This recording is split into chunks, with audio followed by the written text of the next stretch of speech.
Hello everyone, let me welcome you to yet another session of this NPTEL course titled The History of English Language and Literature.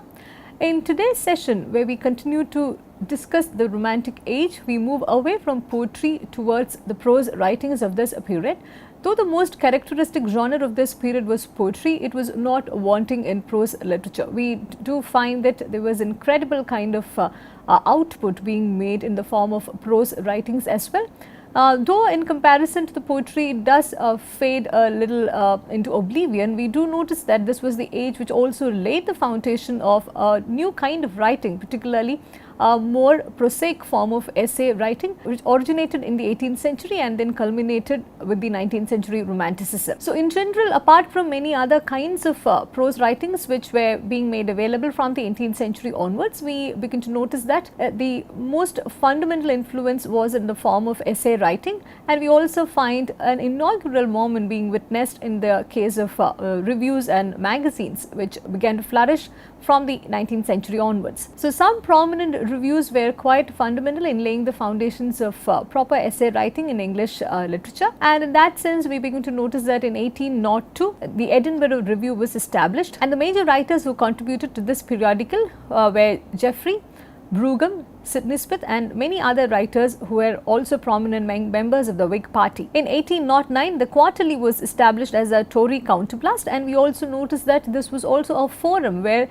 these varying supporters of the party members used to articulate their political opinions and also engage in a lot of debates and discussions. So, apart from this, this was also a fertile ground for discussing the latest trends in terms of writing, in terms of the socio-political affairs, and also the cultural and the changing tastes, even in terms of fashion and other kinds of related things which were of prominence and importance, not just in England but also in the rest of Europe. The first editor of the Quarterly was William Gifford, and he was succeeded by Walter Scott's son-in-law Lockhart in 1824.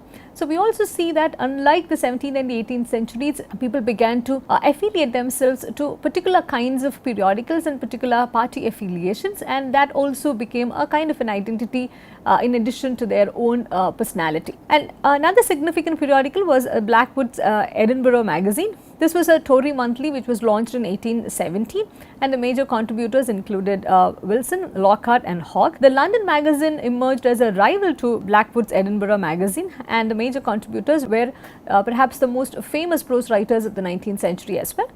They were Lamb, Hazlitt, Dick Quincey, and some of these writers such as Dick Quincey, they contributed to both these rival magazines, and in that sense they were affiliated to both the parties in very different ways. And the other major writers of the London Magazine included Tom Hood, Alan Cunningham and Carlyle. And there was also this periodical titled Phrases, founded in 1830, which did not have a very long lasting influence like the Edinburgh magazines and the London magazines. So, these magazines were very popular during that time. They were immense readership, and it was also enjoyed across classes, and it also gave a certain sense of what was going on in the London literary circles and also in the London political and socio-cultural circles during those times. So, even today these continue to be a source of much historical interest, and also a source through which we can get biographical and also certain other trivial information about the authors of the 19th century. The emergence of these periodicals, they served a very different purpose as well. They were a great encouragement to essay writing, and accordingly we find that in the 19th century most of these prose writers, they were mostly essays rather than the makers of books. We do find them focusing on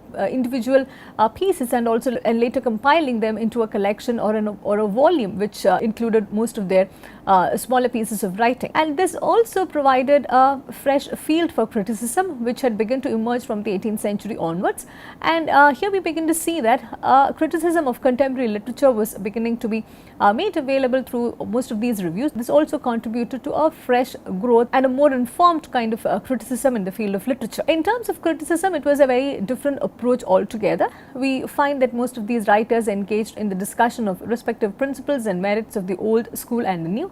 In that sense, we also find a way in which the readers and the audience could also engage with a kind of a comparison between the writers of the past and also with the contemporary writers. In that sense, we can also say that these critics majorly belong to two different groups. One set belonged to the conservative or the classical side, and the other set supported the radical or the romantic kind of writing.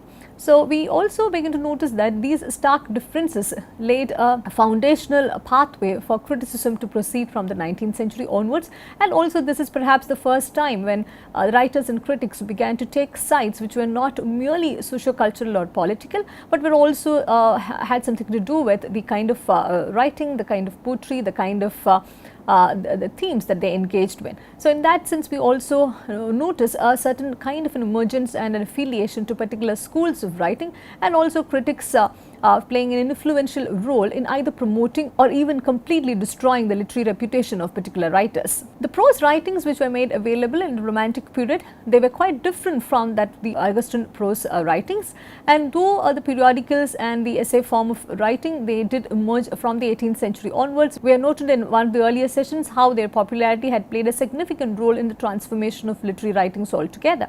However, the writings which were available in the Romantic period, they departed severely from the themes and treatments of the 18th century.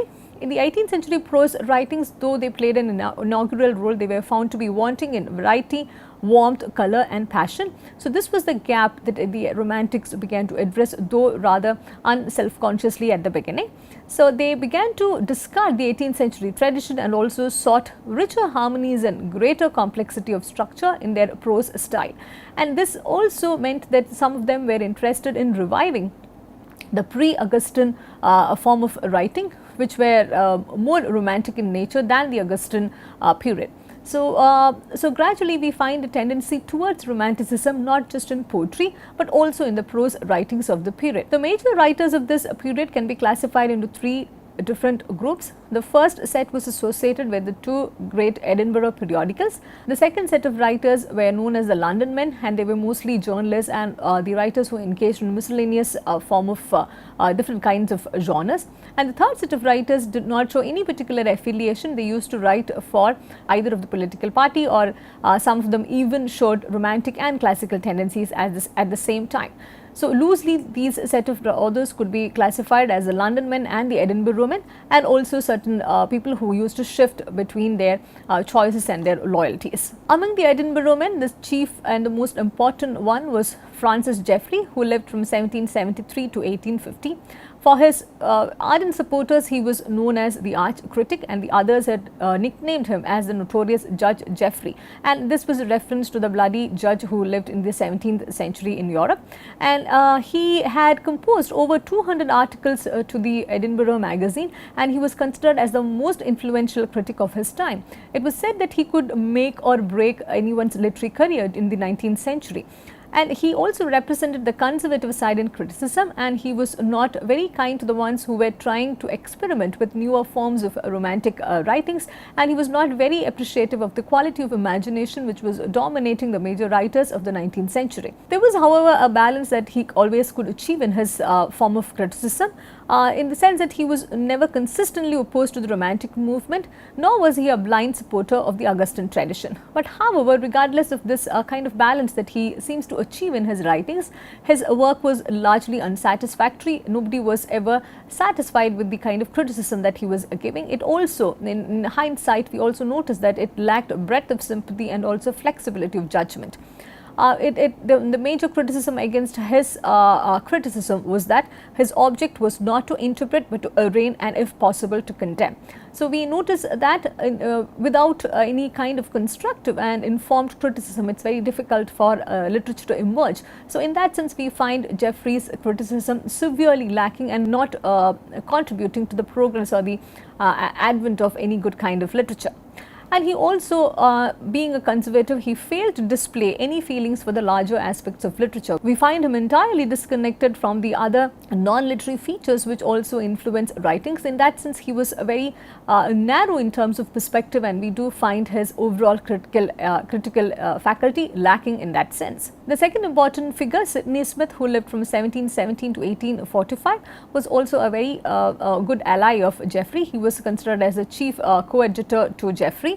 He was an exceedingly clever clergyman, and this was also a rare combination. We do notice that some of the writers of this period, they did engage in very diverse kind of professions such as this.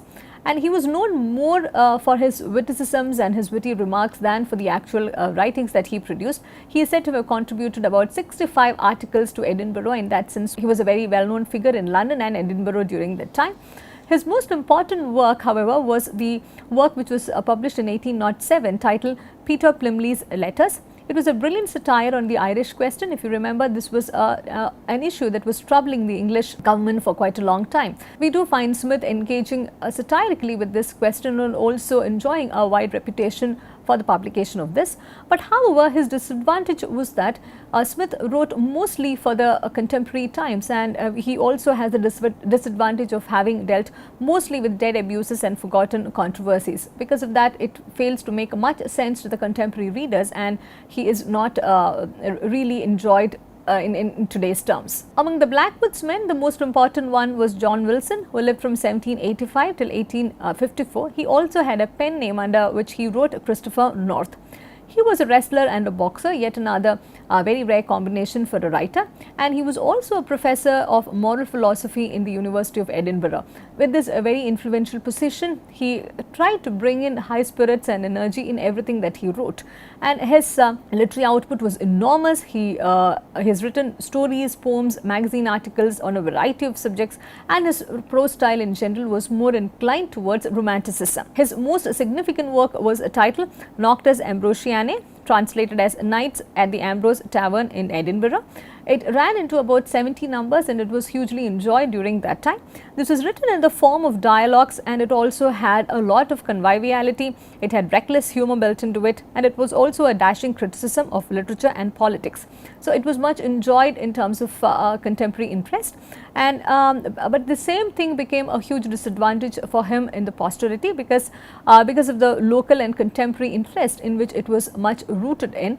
It was very difficult for the southern reader even during those times to appreciate much of the humor in it and much of the content in it, and because of the broad Scotch element built into it, it also failed to make sense to the later readers. As we noted at the outset, there were a group of writers who wrote for all these different magazines irrespective of the kind of political affiliations that they held, and among them the most important one was Thomas De Quincey, who lived from 1785 till 1859.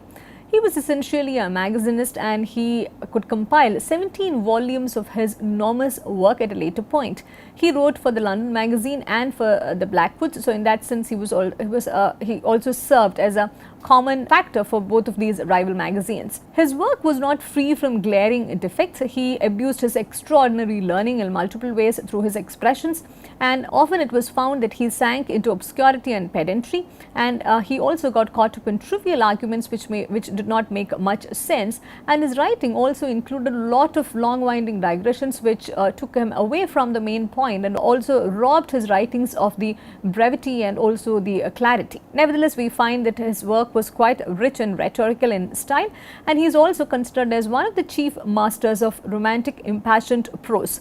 His work in that sense, keeping in tune with romantic spirit, also had a lot of narrative and descriptive power, which made some of his writings hugely popular for the readers of those times and as well as for the readers of the posterity.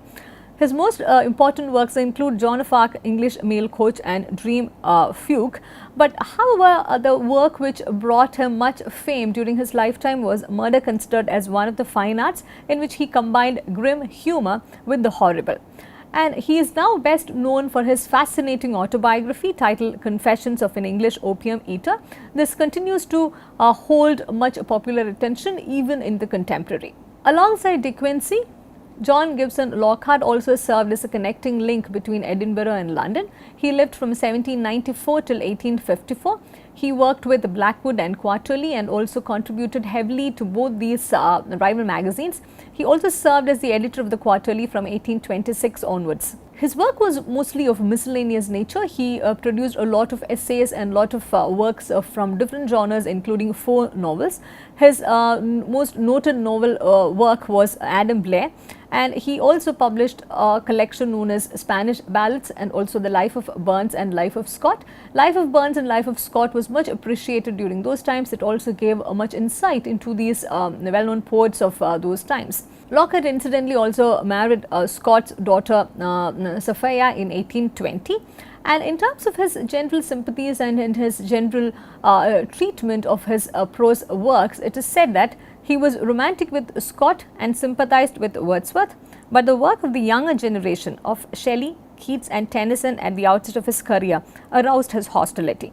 And this hostility was also found expression in many of his criticisms. He is now well known for this infamous Blackwood attack on Keats, in which he identified Keats as one of the members of the Cockney School of Poetry, which was also a parody of the Lake School of Poets. And he wrote about Keats, which also drew much flack during those times and also in the later decades and centuries. It is better and a wiser thing to be a starved apothecary than a starved poet. So back to the shop, Mr. John. So this was a very derogatory comment that he made about Keats' poetry, because he was extremely unhappy with the kind of overflow of romanticism, and he in that sense also was a supporter of the early kind of romanticism, and also in a certain way he encouraged the kind of classicism which was found in some ways even in the 19th century. He also launched a severe criticism of Tennyson's 1833 volume when he wrote in the Quarterly, and because of these scathing attacks and because of these infamous remarks, he was also nicknamed the Scorpion. But however, we need not forget that he could use his gift of sarcasm with a deadly effect, which made him hugely unpopular during his lifetime. But his wit and his sarcasm continues to be a lot of interest even to the contemporary reader. When we talk about the writers who are classified as the Londonmen, there are three major important names that come to our mind: Charles Lamb, William Hazlitt and Leigh Hunt. Charles Lamb, who lived from 1775 till 1834, is best known for his work Essays of Elia. He, in his works, it said that he was more like an egotist, just as Montaigne, the father of the essays, was. And Lamb also in that sense draws mostly from his own life, his experiences, and he talks about his reminiscences, his likes, dislikes, whims and prejudices. So he wrote a very personal kind of essay in the 19th century. And there's also this term Lambish, which was coined to suggest the qualities of his writings, and also it serves as an epithet to talk about a very personal form of essay writing. His romanticism was again still different from the romanticism that the others practiced. It was more retrospective in character and largely nourished itself on the literature of the pre-Augustan age. So we do not find him allying himself with the other dominant writers of this period, but rather he goes back in time to draw inspiration. His sympathies with this early form of writing, the early pre-Augustan literature, it even led to him composing an Elizabethan tragedy titled John Woodville. He also wrote tales from Shakespeare in collaboration with Mary Lamb, his sister. So we find him reviving an interest in the pre-Augustan period and also focusing much on the Elizabethan times. And we find him even coming up with a very interesting compilation, Specimens of English Dramatic Poets who wrote about the time of Shakespeare. This is also a source of much knowledge for older English playwrights. So in that, accordingly, Lamb remarks about his own writing that he wrote neither for the present nor for the future, but for antiquity. In spite of this fervent interest in the pre-Augustan period, he maintained very close relationships and close contacts with the contemporaries such as Burton, Fuller and Sir Thomas Browne. He was also considered as quite a good acquaintance of Coleridge, who addressed his poem, this Lime Tree Bower, My Prison, to Lamb himself. Addressing the influence that Charles Lamb had in the prose writers of the 19th century, it said that Lamb's memory will retain its fragrance as long as the best spice extended on the Faroes. This was a comment made by Robert Southey, one of his contemporaries, and we also find him continuing to be one of the most celebrated prose writers from the 19th century, and his essays are still of much interest. They are even taught across different universities even today. William Hazlitt, who lived from 1778 till 1830, was Lamb's contemporary. He was considered as the best equipped and the most satisfactory critic of his day, and it said that he could do justice to the Romantic school without being unjust to the Augustans. And this was considered as a very rare feat to achieve, and he did just that. And some of his important works include characters of Shakespeare's plays, the English poets, the English comic writers and the dramatic literature of the age of Elizabeth. Because of his profound influence and the prolific output of his critical energy, he was considered as the critic's critic. But however, there were also limitations to his to the criticism that he practiced. This could be attributed more to the age that he was part of than to his own poetic genius. It said that he did not make any attempt to rise above the critic's personal judgment. He could not also effectively connect the author with the life and spirit of the age. In that sense, and in the overall scheme of things, we find that his interpretation lacked in a very large historical way, because he could not really see the continuity or the connections. This limitation is attributed largely to the many things which were wanting in criticism in general in the 19th century, because it was still at a stage of infancy in many ways. Hazlitt was considered more as a contemporary in terms of his prose style of writing. If I could read to you an excerpt from one of his essays on the feeling of immortality in youth, published in 1850. Here it goes. No young man believes he shall ever die. It was a saying of my brother's, and a fine one. There is a feeling of eternity in youth, which makes amends for everything. To be young is to be as one of the immortal gods. One half of time is indeed flown. The other half remains in store for us with all its countless treasures.